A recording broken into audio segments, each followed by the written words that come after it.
আমি ওকে বলেছি চ যা সাগরটাকে দখল কর, সাগরটাকে দখল কর। তোর এক বালতি লাগলে দু বালতি, দু বালতি, বালতি থাকলে চার বালতি দেবো। সাগর থাকলে দিয়া যাবে না, যাবে না। সাগর তার একটা ছোট্ট নমুনা বলে যাচ্ছে, কষ্ট হচ্ছে। কারণ আমার ডিউটি এটা, এটা আমার ডিউটি, আমার কওমকে জাগানো।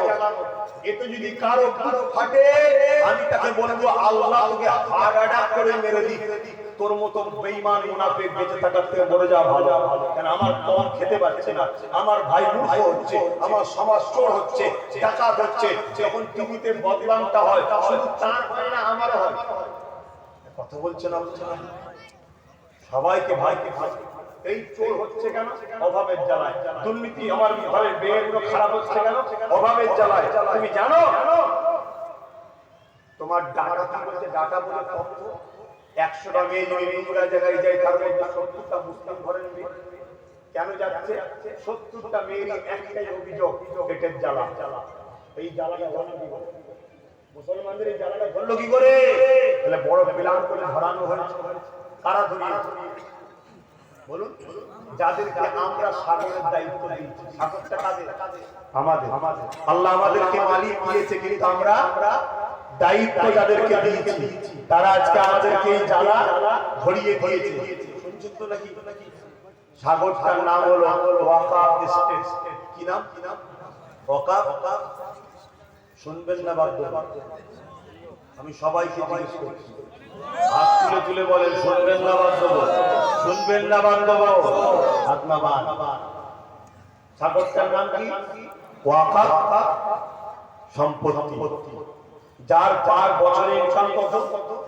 22,000 কোটি টাকা, কিছু কম বেশি। কত টাকা? 5 বছরে 22,000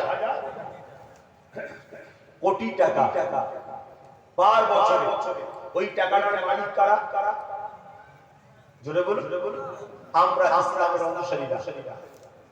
আমার হিন্দু ভাইদের অনেক এরকম সম্পত্তি আছে যাকে বলা হয় দৌলত সম্পত্তি। তার ইনকাম আরো বেশি। আমার আদিবাসী ভাইদের সম্পদ আছে, জল জঙ্গলের সম্পদ। এক একজনের এক একটা আছে। আমাদের সাগরটার নাম হলো ওয়াকাফ স্টেট, যার 5 বছরে কিছু কম বেশি 22,000 কোটি টাকা ইনকাম। তথাকথিত কিছু ছদ্মবেশী বদমাইশরা এসে আমাদেরকে বলে যে আমাদেরকে সাপোর্ট করো, আমরা তোমাদেরকে অধিকার দেব। আমরা বিশ্বাস করে সাগরটা তাদের কাছে দিয়েছি 28-30 বছর ধরে। লুটেছে আমাদের।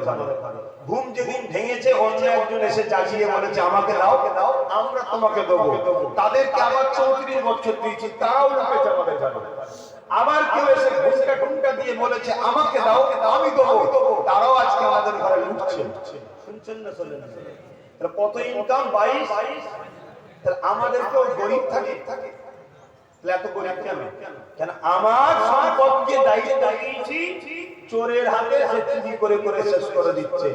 মাত্র 2,000 কোটি টাকা বছরে খরচ করে আমাদের পিছনে। কত? 2,000। এই 2,000 এ কি দেয়? কাউকে 500 দেয়, কাউকে 1000 দেয়, কাউকে 1,500 দেয়, কাউকে মারপিট করার জন্য দেয়, কাউকে ফোন করার জন্য দেয়, কাউকে সরষের তেল কিনে দেয়, কাউকে আলু কিনে দেয়, আবার কাউকে 2,500 3,000 দেয়। কথা মানে ঢুকছে না? ঢুকে না। এটা কত খরচ হয়? 2,000 কোটি। তাহলে থাকে কত? 20,000 কোটি। এই 20,000 কোটি টাকাটার মালিক কারা? বলে বলুন। কিন্তু লোটে কারা? আব্বাস সিদ্দিকী লোটে। তাহলে এত রাগ কেন আমার উপরে? হ্যাঁ, যদি বুঝার হয় আমি আমার ছোটকে বলেছি তুই যা, মুসলমানের জন্য, হিন্দুর জন্য, আদিবাসী দলিতদের জন্য যার যা হক আছে কেড়ে নিয়ে তাকে তাকে দে। কেন? এই মহান কাজ করা, মানব সেবা করা, দেশ সেবা করা অনেক বড় সওয়াবের কাজ। সদকায়ে জারিয়া। জোরে বলুন সুবহানাল্লাহ। আল্লাহ নবী বলেছেন ন্যায়পরায়ণ সত্যবাদী শাসক নেতা লিডার যেটা হয় আল্লাহ তাকে আরশে আজিমে ছায়া দেবে। জোরে বলুন সুবহানাল্লাহ। এই টোটাল কাজটা করা কি আমি অন্যায় করছি? যদি অন্যায় না করি তাহলে ন্যায় করছি নিশ্চয়ই। এই ন্যায়ের পক্ষে আমার সাথে কারা সাথ দিয়ে আগামী দিন চলতে রাজি আছেন? হাত তুলে আল্লাহকে সাক্ষী রেখে বলবেন। আমি জোর করলাম আপনাদেরকে? এই জোর করেছি?